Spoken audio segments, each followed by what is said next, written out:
MiG-21 fighter aircraft, जिसे एक flying coffin कहा जाता है। आज इस कहानी को समझना है कि एक एयरक्राफ्ट जो कि इंडिया का फर्स्ट सुपरसोनिक एयरक्राफ्ट था, इंडिया के लिए इतना इंपॉर्टेंट एयरक्राफ्ट था, उसे क्यों कहा जाता है एक फ्लाइंग कॉफिन। इंडिया ने इस फाइटर एयरक्राफ्ट को बहुत स्ट्रांगली यूज किया है और इसे एक लेजेंडरी एयरक्राफ्ट कहा जाता है, पर इसके कुछ फीचर्स ने इसको फ्लाइंग कॉफिन बना दिया,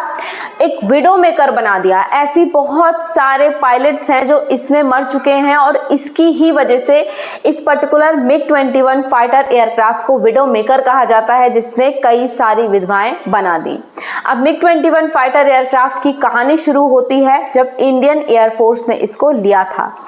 MiG-21 फाइटर एयरक्राफ्ट एक सोवियत एरा फाइटर एयरक्राफ्ट है, जिसको कि सोवियत यूनियन की मुकायन गुराविक डिजाइन के द्वारा बनाया गया था। अब MiG-21 फाइटर एयरक्राफ्ट 1955 में आ गया था, लॉन्चिंग हो गई थी इसकी, और इसके बाद में 1962 में जब सीनो इंडिया वॉर की कंडीशन थी और पाकिस्तान के साथ में हमारे इश्यूज ज़्यादा चल रहे थे, तब ज़रूरत थी एक ऐसे ही सुपरसोनिक एयरक्राफ्ट की। और उस समय पर इंडियन एयरफोर्स के लिए इंडिया और सोवियत यूनियन के बीच एक डील साइन हुई, जो थी MiG-21 फाइटर एयरक्राफ्ट को परचेज करने की डील। सोवियत यूनियन ने इस डील में ये कहा था कि टेक्नोलॉजी ट्रांसफर भी होगा और लोकल असेंबली के राइट्स भी दिए जाएंगे MiG-21 फाइटर एयरक्राफ्ट के लिए, क्योंकि एक लेजेंडरी एयरक्राफ्ट माना जाता था, बहुत स्ट्रॉन्ग कैपेबिलिटीज होल्ड करता था। 1965 इंडिया पाकिस्तान वॉर हुआ, इस टाइम पर MiG-21 फाइटर एयरक्राफ्ट का इंडक्शन और ट्रेनिंग बहुत स्ट्रॉन्ग नहीं हुई थी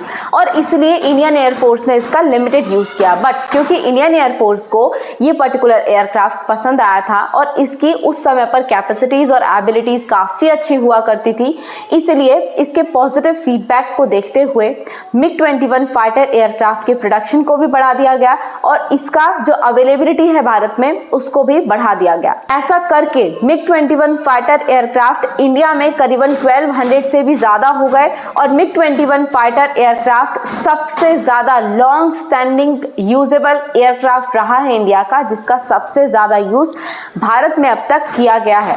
लेकिन ये MiG-21 फाइटर एयरक्राफ्ट जो कि एक लेजेंडरी एयरक्राफ्ट है, उसकी कुछ ऐसी कमियां हैं, कुछ ऐसी परेशानियां हैं जिसने उसको एक फ्लाइंग कॉफिन बना दिया, एक विडो मेकर बना दिया। अब उस चीज को समझते हैं। MiG-21 फाइटर एयरक्राफ्ट जो है उसका विंग स्पैन बहुत छोटा है और साथ ही साथ में लॉन्चिंग, टेक ऑफ और लैंडिंग के दौरान इसकी जो स्पीड है वो काफ़ी ज़्यादा होती है, जिसकी वजह से स्ट्रॉन्ग से स्ट्रॉन्ग पायलट्स,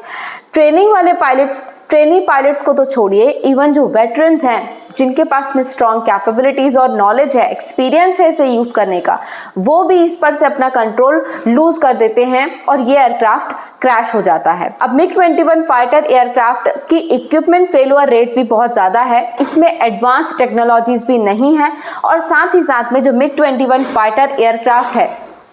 उसका कंट्रोल सिस्टम बहुत वीक है, बहुत ज़्यादा सेंसिटिव कंट्रोल सिस्टम है, जिसकी वजह से होता ऐसा है कि जब भी कोई ट्रेनी पायलट हो या फिर कोई स्ट्रॉन्ग एक्सपीरियंस्ड पायलट हो, वो जब भी MiG-21 फाइटर एयरक्राफ्ट को कंट्रोल करने की कोशिश करता है तो उसका पूरा फोकस चला जाता है MiG-21 फाइटर एयरक्राफ्ट की सेंसिटिविटी को कंट्रोल करने में, उसको सेंसिटिवली हैंडल करने में। अब इसकी वजह से होता क्या है कि जो पायलट है वो सिचुएशनल अवेयरनेस नहीं रख पाता। कोई भी एयरक्राफ्ट हो, अगर पायलट उसे यूज कर रहा है तो उसको पूरा ध्यान कंट्रोल सिस्टम पर भी रखना पड़ेगा और सिचुएशनल अवेयरनेस भी रखनी पड़ेगी कि अगर आसपास में कोई परेशानी हो तो वो उसे भी मैनेज कर सके। लेकिन MiG-21 फाइटर एयरक्राफ्ट का कंट्रोल सिस्टम इतना सेंसिटिव है कि जो पायलट है उसका पूरा ध्यान चला जाता है उसके कंट्रोल सिस्टम पर, और जब सिचुएशनल अवेयरनेस क्रिएट होती है तो पायलट के लिए बड़ी डिफिकल्टी होती है उसे हैंडल करने में, जिसकी वजह से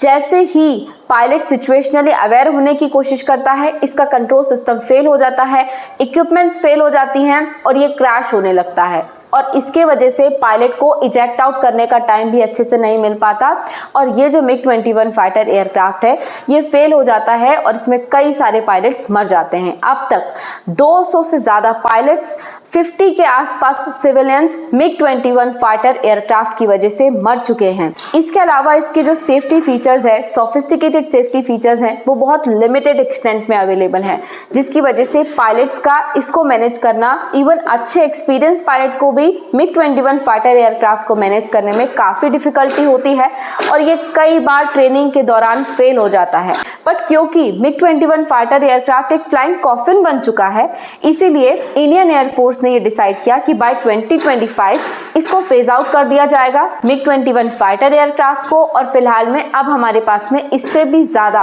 और काफ़ी स्ट्रॉन्ग एयरक्राफ्ट राफेल अवेलेबल हो चुका है।